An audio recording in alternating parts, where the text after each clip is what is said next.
What's up, guys? It's MW3 here, and if I sound weird, yeah, I'm just sick again. You know, I get sick a lot, and it kind of sucks. But anyways, nobody cares, right? You guys just want to hear me talk about stuff. Anyways, okay.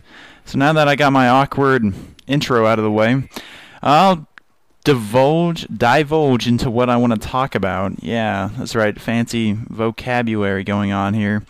But now, so what I want to talk about is tomorrow. Tomorrow, many of you probably don't know, many of you probably don't care because a lot of you are probably smart enough not to buy Call of Duty Elite Premium. But if you did, you know that tomorrow the map Overwatch comes out, and there's also going to be, I'm not positive on this, but I'm 90% sure. Tomorrow, like along with Overwatch, tomorrow I believe is going to be the launch of the 5 new prestiges added to Modern Warfare 3. Many of you probably haven't heard about it. Well, maybe you have. I don't know. Depends on how much you watch videos and stuff. But if you have heard about it, then you know that they're planning on adding 5 new prestiges, and Robert Bowling has already said that he's going to add them in the next patch. And so the next patch is going to be tomorrow, basically. And what better time to release the next 5 prestiges when they're giving out their next map pack? So that's my guess. So they've already, the reason it got announced or kind of got picked up on early was they just randomly added them to the PC first. Which is kind of surprising, since when you're on the PC, well, at least from my experience, you had to go and personally download the updates. It wasn't like they just applied automatically, but they probably changed that by now. But so anyway, along with the 5 new prestiges, I mean, I'm planning on going the 15 prestigers. To me, there's no point if there's higher levels to get to. There's no point in just staying where I'm at. So maybe I'll do like a road to 15 prestige or something.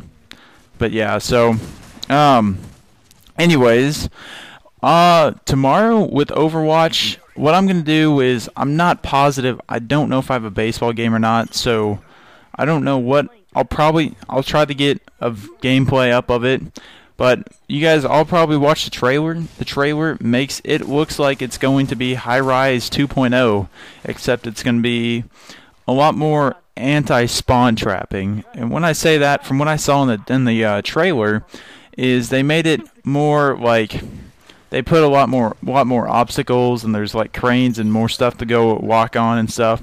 And the way I don't think it's going to be as spawn trappy as High Rise was is because High Rise was basically a rectangle with 2 buildings and an area in the middle.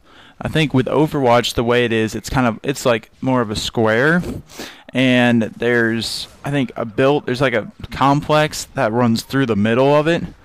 Like, and then on each side it's like open, so it's kind of reverse High Rise. It's more, yeah, I don't know really how to describe it, but it's kind of like, say it's like, if you remember Backlot from COD 4, there was buildings in the middle, but instead of it being like, one story, just like small buildings and stuff, it's more like a huge like complex condo type thing. It's like a penthouse. That's the best way to describe it. I think that's what they say in the trailer. They say it's like a penthouse or whatever. So I really hope that map's better than the last maps. Guys, I played Liberation Piazza like 5 times maybe.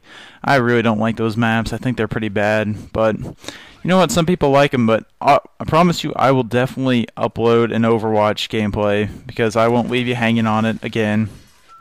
So, with that out of the way, I mean, I'm looking forward to this. Hopefully Overwatch is good. I mean, it just better be better, honestly. If all the DLCs are gonna be like the last 2, like Liberation Piazza, then I'm gonna be bummed out about the whole Elite Premium thing. So anyways, now that that's over with, I'll just talk about the gameplay because I don't really have anything else planned. So anyways, as you can see, using the AA-12, and nobody gives this gun much respect, honestly. If you really think about it, it's a good gun.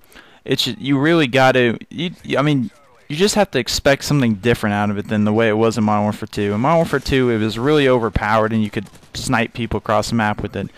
Not really, but once you got extended mags, this thing just tore stuff up. So there's a couple ways they changed it in Modern Warfare 3 compared to Modern Warfare 2. First off, obviously they reduced the range and they heavily reduced the damage, right?